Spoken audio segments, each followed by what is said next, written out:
ESPN NBA reporter, and she wrote a dynamite column as a senior writer at ESPN.com. Her podcast work is second to none as well. Ramona Shelburne here on the Rich Eisen Show. How are you, Ramona? Good. How are you doing, Rich? I am well, and I loved your piece last night, even though the subject matter is nothing to love.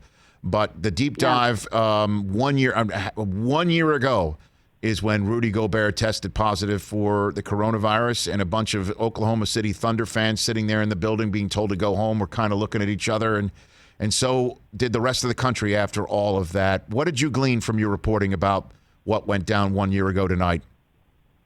Well, I think what was kind of amazing is how little we all knew back on March 11th. It's like, the governor of Oklahoma, Kevin Stitt, essentially said, we had just had our first case in Oklahoma 5 days earlier. I mean, it really wasn't widespread. It wasn't even in Oklahoma City. It was in Tulsa, and it just seemed like a virus. Like, everybody was watching it. It's in New York. It's in LA. It's in San Francisco or something. But it was really more something that people were just watching. They didn't realize it would really come to their doorstep. And I think we all had this sense, when Rudy Gobert tested positive, like, whoa, no, and hearing the firsthand account from the governor, from Rob Hennigan, who's the general manager there in Oklahoma City, from Adam Silver, of we've had a positive test, what do we do? And there's this chilling moment where Clay Bennett, the owner of the Thunder, says, what's the NBA's policy on this? And Adam Silver and his, I think he was on the phone also with his chief legal counsel, said, well, what's the state policy? And Clay Bennett says, well, I got the governor right here. And literally the music is going, the game's about to tip off, and they have to make this incredible decision on the fly right then. And fortunately, they have the good sense to say, okay, let's just buy ourselves some more time. Let's just send somebody out there to tell the officials and the two teams, stop the game until we can figure out what to do. Because this is a really big decision, and we got to get it right. And it was like to realize how close things were to being different, where if the governor wasn't at the game that night, maybe he's not close enough to talk to the Thunder owner. Maybe he's on the phone instead of in a conference room. Maybe they don't get word to the Thunder until halftime that night, or maybe they wait till after the game, and then all these other players are exposed, and all these other people are exposed. I mean, all of these dominoes that fall, and they fell just right that night, at least, to contain what was obviously a very dangerous situation. But also this sense of, the governor and the Thunder brass having to make this decision without a lot of information. Like, is this airborne? Have people in the arena been exposed? How do we tell them to leave without causing a panic? I mean, there was somebody who suggested, like, should we just pull the fire alarm? Right? I mean, right. No, don't do that. Right, okay.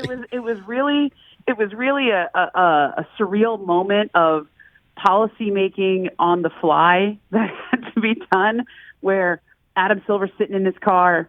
The men in Oklahoma are making this huge decision. Michelle Roberts, head of the Players Union, is sitting in an Uber outside her apartment.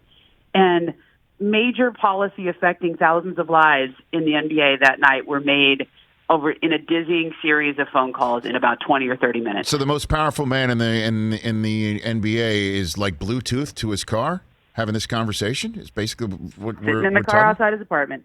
I mean, I don't know. You got kids. I got kids. That's what we do, right? When we have, before you walk in, it's going to be, mom time, dad time. Yes. You walk in, right? Yes, your office on four wheels, because that's the peace and quiet. Oh my God, yes, I know exactly what you're talking about, Ramona. My husband always jokes, like, he'll be like, "Are you home yet?" I'm like, "I'm in the driveway." My wife Susie is the same way, Ramona. Yeah. My kids know, it's like, is mom home yet? Oh, she's just sitting in the car. Absolutely making phone calls and making deals and all that stuff. Unbelievable. Ramona Shelburne here on the Rich Eisen Show. Speaking to Adam Silver, though, I mean, I can hear it in your voice. We talked about it earlier on this show, our own experiences and perspective in the last year, looking back at what happened 1 year ago tonight. We all have our own our prism to look at it. What about the commissioner who had to set up a bubble, get that done? The bubble, as we all know, almost ended because of what was going on outside of the bubble with social justice, and then turning around and having a season that they put together, and they're doing it in regular season conditions inside of arenas, albeit some more empty than others. What was he like talking to him about it a year later? Well, it's interesting. There's the positive side of it, right? Which is they pulled it off. They played 95% of the games. I mean, it's not perfect. People complain about a lot of things. They complain about the All-Star game, or they complain about rescheduled games or playing shorthanded, but they've sort of pushed through, and they've done it in a way that feels safe. In a way, I mean, there's contained outbreaks where it's dangerous for the certain teams. It's popped up in with certain teams, but then their protocols are working enough to where they can continue on, and they seem to stem whatever outbreaks pop up within teams. But the other thing, the commissioner said was, there's this concept of shared sacrifice where you have to take enough time to get everybody on board to say, well, if our goal is to continue playing, if our goal is to first to finish the season and resume the season, how do we do that safely? And it may not be perfect. It may not be something that a lot of us like even, but if we can do that, this is how we're going to have to find a way to do it. And this concept of shared sacrifice and everybody in the league kind of coming together and putting aside their individual, needs and wants. And, the players had to be away from their families for months.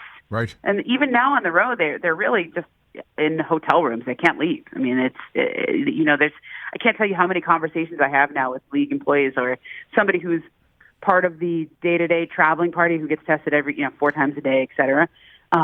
It's this idea that, I'll talk to him next time I see him for testing. I don't see people every day that I normally do. And even, for us, there's so many teams that come through LA where I covered, the Lakers and the Clippers. And I send a text, hey, normally I'd come say I'll see you at the game, or I'll meet you for coffee beforehand or after. Nope. There's no meeting up. There's no catching up except over the phone or a Zoom. I mean, that's all there is.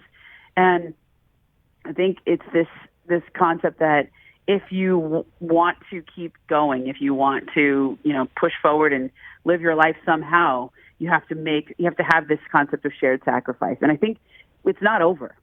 I mean, we're going to have to keep having that, as the vaccine rollout comes, of playing again after, if let's say once the vaccine has rolled out and most people have gotten it, or we get something close to herd immunity, how long is it going to take you to feel comfortable taking off the mask? I mean, it's not like people are wearing bracelets saying I've been vaccinated. I mean, there's this real feeling of we are still all in this together, whether you like it or not. And what about the sense, again, was there, obviously, as you're pointing out, you've got people in positions of power just making a phone call, trying to make a decision on the fly that is so crucial, so much on them that what about the sense in retrospect that the NBA played a role of leadership in this country, right? I mean, because, again, for me, because I do pay attention to sports and pop culture, that when the NBA said we're stopping for 30 days, that was like, okay, this is real in a way that I don't know if it really landed before all that, Ramona. Yeah, that was huge. And even the NBA was kind of surprised. I mean, they had meetings that day, a Board of Governors call where they discussed the option of playing without fans. I mean, I think at the time, in that was what we were all thinking, and that felt really big. Whoa, play a game without fans? Whoa, what's that going to be like? Right. I mean, that seemed like a huge thing, and within a matter of hours, it was just completely obsolete. And it was, even a day or two before, we had reporters were no longer going to be in the locker room. That was a big move, and I was like, fine, I don't want to be in there. Wait, too close. Right. I was already there. I had been to the Lakers-Clippers game on I think it was the 8th, and I had been to the Lakers-Bucks on the 6th. Mm-hmm. And I already did not feel comfortable. I was washing my hands every 10 minutes. I was going, but none of us were wearing masks. I mean, we were all bunched in there, and huge crowd. We call it the scrum, right? It's this big crowd of people around players, and it was just very tight quarters. I mean, that was super dangerous. And we all had gotten to this place where it was like, yeah, we knew this was a big threat, we knew this was a big deal, but at the time there were cases, but didn't seem like it was everywhere and lurking behind anything, and like it does now. And I don't think we ever had even a consciousness about masks, right? So I wrote a story, and we also did a podcast. It's a 30 for 30 podcast that's also out that kind of tells the oral history of it. And at that point, it's amazing all the things that happened on March 11th. But Dr. Fauci had testified before Congress, and somebody asked a question about professional sports. And even at that moment, he said, well, I think they should think about playing without fans.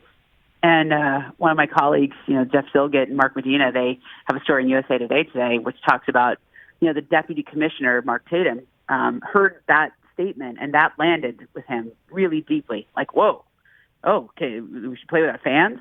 But in my conversation with the commissioner, he essentially said, at that moment, no public health official had said you have to stop the games.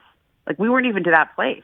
And so now you look back on it, you're like, of course they should have stopped the games. What were we all thinking? Like, that should have been 2 weeks earlier, even. Because as we found out pretty quickly, there were several other players in the NBA who were positive. Teams who had played either the Jazz or had just picked it up elsewhere. I know a lot of people had picked it up in early March. But it was a crazy a crazy moment and day. And by the way, do you remember March 11th? What also happened that morning? Tom Hanks. Going to be Tom Hanks. Yep. I mean, lots of things happened on March 11th. It sure did. 1 year ago. And that was the day. It wasn't just sports that came crashing down. It was like that was the day that everything did. That COVID became very real for everyone. And I always flash back on what. Earlier in that week, we'd all been hearing, some of the public health officials who said, if you're thinking about shutting down soon and when you should do it, the answer is yes. Do it now. Do it yesterday. Because every day that goes by that you haven't shut down is another day that this virus is exponentially growing in your community. And I don't think we understood what that meant until March 11th. Ramona, great piece of reporting, and I appreciate the call. Let's do this in a couple weeks when we're talking about the game. I really appreciate it. Thank you for the call, Ramona. Yeah, you're welcome, Rich. It's Ramona Shelburne, ESPN.com. Go check it out. What a heck of a piece.